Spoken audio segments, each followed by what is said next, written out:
para jenderal di kepolisian, ya teman-teman. Jadi aku bisa melihat dari dalam apa yang terjadi.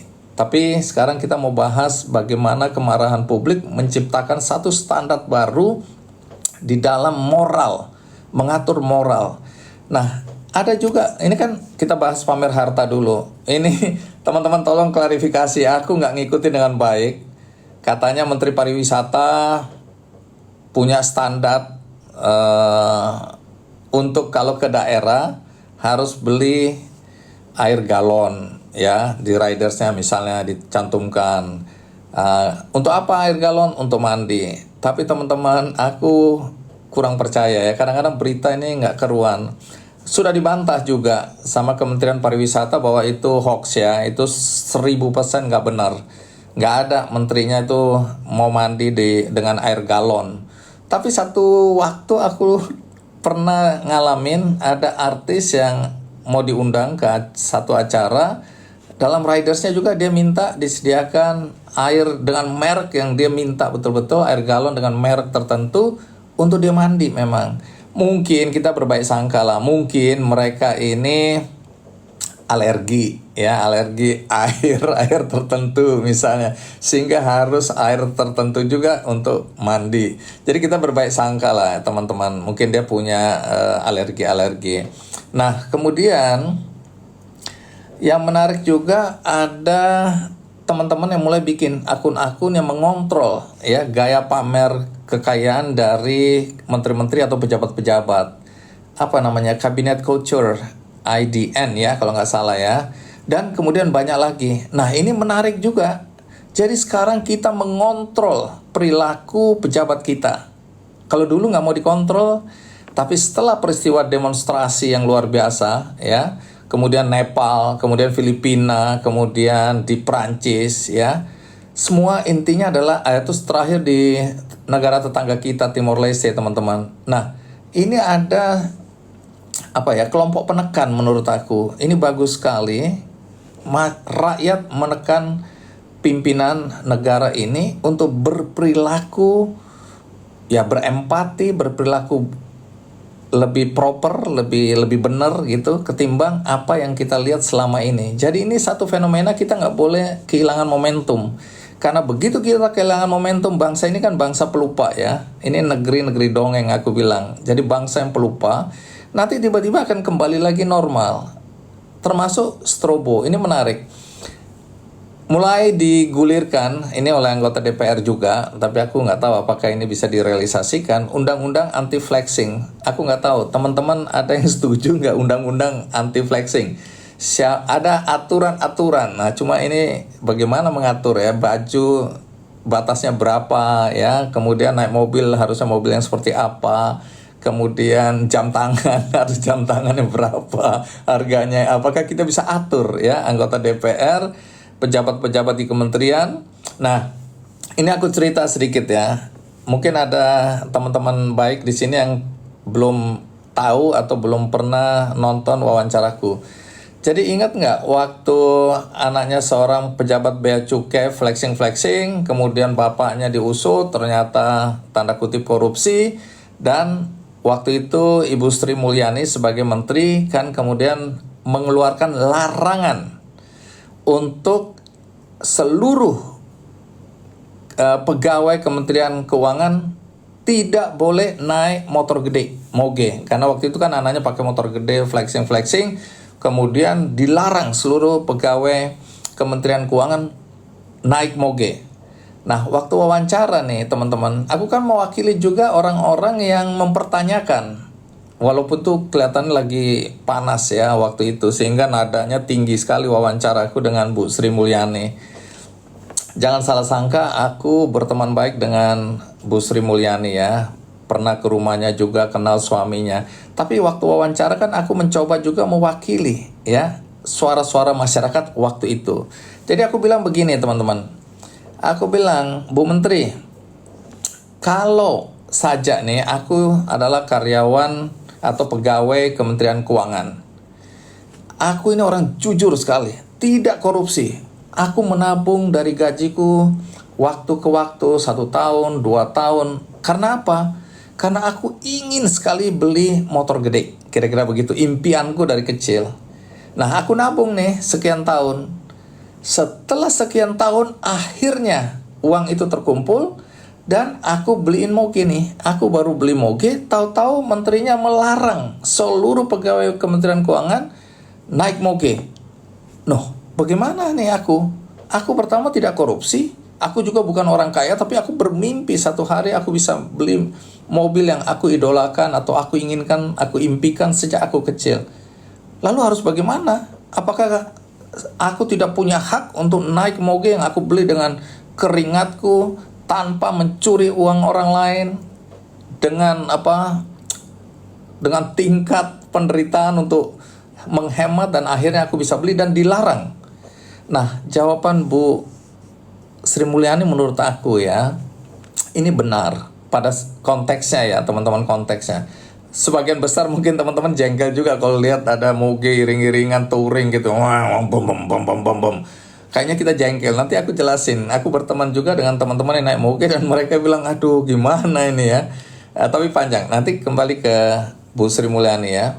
Nah, waktu aku tanya Bu Sri Mulyani, dia bilang gini, dalam konteks di mana Kementerian Keuangan lagi disorotin, rakyat lagi marah, ya kita harus tepos liro, berempati, harus kemudian memahami suasana hati masyarakat. Itu memang moge-mogemu, kira-kira begitu jawabannya. Tapi nanti teman-teman bisa lihat, itu moge-mogemu kamu beli dengan jeripayahmu, tapi pada momentum yang kurang tepat, ya memang kamu harus menahan dirimu. Jadi tepos liro itu nggak gampang teman-teman, karena banyak temanku juga bilang, loh kalau uang itu uang halal, terus aku mau menikmatinya, terus aku mau ingin menunjukkan di foto-fotoku, apa yang salah? Nah, ini kadang-kadang kalau berdebat sama orang-orang yang seperti ini, susah menjelaskan, susah juga menceritakan betapa di Klaten kemarin itu ada antrian sejumlah masyarakat hanya untuk bisa makan siang gratis.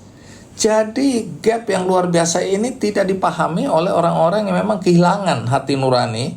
Dan dia bilang, loh ini uangku sendiri, aku mau ingin menikmatinya, apa yang salah? Kalian aja yang iri, kalian aja yang dengki, gitu kira-kira ya. Nah, jadi dalam konteks ini kita memang harus melihat dari dua sisi. Tapi aku sendiri melihat sekarang ini nikmati aja lah kekayaanmu itu, nggak usah dipamerkan. Ini perdebatannya panjang ya teman-teman. Tapi kalau aku ditanya, udah nikmati aja, nggak usah kamu pamerkan, sedikit-sedikit pamer, makanan mahal, jam tangan mahal, sepatu mahal, ini mahal, tinggal di hotel mewah, naik first class yang luar biasa mahalnya itu, dan seterusnya dan seterusnya. Udah nikmati, itu hak kamu untuk menikmati hasil jeripayahmu. Tapi kenapa harus pamerkan? Loh, suka-suka aku dong. Iya, tapi kita kan tahu situasi dan kondisi sekarang ini. Berapa banyak orang-orang yang menganggur saat ini, berapa banyak pabrik yang tutup. Bahkan ini sekarang mulai ribut soal rokok lagi. Nah, hal-hal ini memang akhirnya kembali kepada diri kita sendiri. Karena misalnya ada anak wali kota tempeleng gurunya misalnya, ya. Ini menurut aku udah gila aja negeri ini ya. Hanya karena anak pejabat dan itu sebenarnya menurut aku, maaf aja ya, cerminan apa yang terjadi di dalam keluarga kecilnya. Jadi bagaimana arogansi itu, bagaimana merasa lebih tinggi derajatnya, bagaimana kemudian dia menempatkan diri ya di dalam masyarakat. Itu sebenarnya dari inti keluarga itu yang harusnya mulai diajarkan tentang patut dan tidak patut, norma-norma. Nah, sekarang kita sudah punya standar baru ini ya dalam moral. Mudah-mudahan ini kita lihat ke depannya ya, orang-orang yang selama ini show off mulai sadar. Karena kalau kita lihat teman-teman ya, sekarang kita masuk ke strobo-strobo ya. Ini kan kemudian banyak orang atau kemudian ada gerakan ya, totot wek wuk wuk itu dan seterusnya.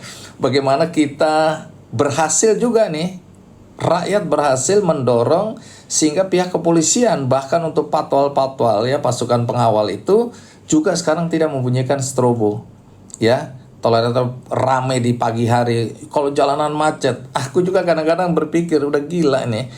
Kita udah pada posisi yang nggak bisa kemana-mana, ke kiri nyenggol, ke kanan nyenggol, udah padat.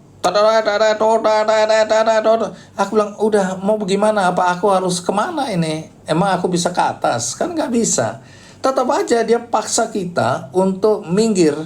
Seakan-akan dia nggak bisa melihat kenyataan mau minggir kemana lagi gitu loh. Jadi nalarnya juga nggak. Kalau aku gitu-gitu tak diemin aja ya. Tapi semua orang merasakan hal yang sama. Jadi hari ini kita kita itu ya, masyarakat berhasil mendorong penggunaan strobo dengan proper ya. Kan sudah ada aturan-aturannya. Terus kemudian kita juga bisa lihat yang pakai strobo ada, kalau kita lihat nomor belakang itu, kalau kita lihat ada RF. Wah, itu orang-orang yang bisa kemana aja tanpa polisi berani untuk nyetop itu teman-teman, RF gitu. Tapi itu dulu kan ya, 2022 udah nggak boleh lagi. Tapi katanya ada ZZ gitu. Jadi itu kode ya reformasi. Misalnya kalau RFS itu sekretariat, RFD berarti tentara angkatan darat, RFL angkatan laut, RFU angkatan udara dan seterusnya. Atau ada pejabat-pejabat lain yang pakai RF. Pokoknya kalau RF itu polisi nggak berani nilang, nggak berani nyetop. Itu betul-betul diskriminatif ya. Dan pakai strobo. Jadi aku kadang-kadang lihat plat hitam emang pikir, bahkan maaf ya, ada plat-plat dari kesatuan-kesatuan. Aku bilang selama memang tidak dalam kegawatan, kadang-kadang kita kan bisa lihat mobilnya juga. Wih, gagah nih, ada bintang 2, bintang 3, aku belum pernah lihat bintang 2. Nah, kemudian Panglima kemarin juga bilang, saya juga tidak pakai strobo. Jadi saya juga terganggu. Nah, kalau saja orang-orang di atas sana berpikiran sama, mungkin hidup kita lebih tenang. Kita ini udah stres ya. Ya, aku mewakili masyarakat, aku juga stres kalau di jalan. Makanya aku kalau udah mulai keluar, aku bilang, Tuhan, mudah-mudahan hari ini hari yang baik, di dalam perjalanan tidak ada yang aneh-aneh. Walaupun aku udah siap-siap, tunggu ya, RF itu bukan Raffi ya. RF itu hanya kode yang menunjukkan reformasi kalau nggak salah aku ya. Tapi di situ RF ada di belakangnya. Jadi kita tahu ini pejabat-pejabat penting, ini nggak bisa di stop sama polisi. Dan mereka umumnya dulu pakai strobo juga. Nah, apakah aku akan kasih jalan untuk strobo? Enggak. Tapi aku juga lihat teman-teman ya, kalau kita lihat kadang-kadang kalau ada di kawal gitu, terus aku lihat siapa dikawal, ya menteri lah. Kalau menteri ya itu kan nomornya tunggal, nggak ada nomor belakang gitu, B atau bahkan RI ya, RI 1, 2, 3 dan 35, 36 dan seterusnya, itu menteri-menteri.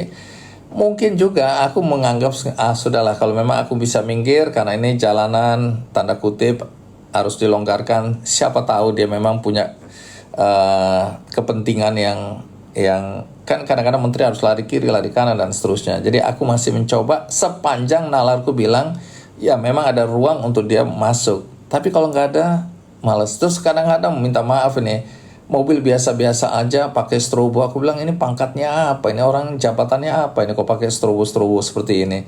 Jadi kadang-kadang aku juga jengkel. Jadi aku sering nggak kasih ya, minta maaf, sering nggak kasih. Nah, itu yang terjadi di masyarakat sekarang. Jadi aku pengen tahu juga teman-teman, apakah undang-undang flexing ini memang dibutuhkan?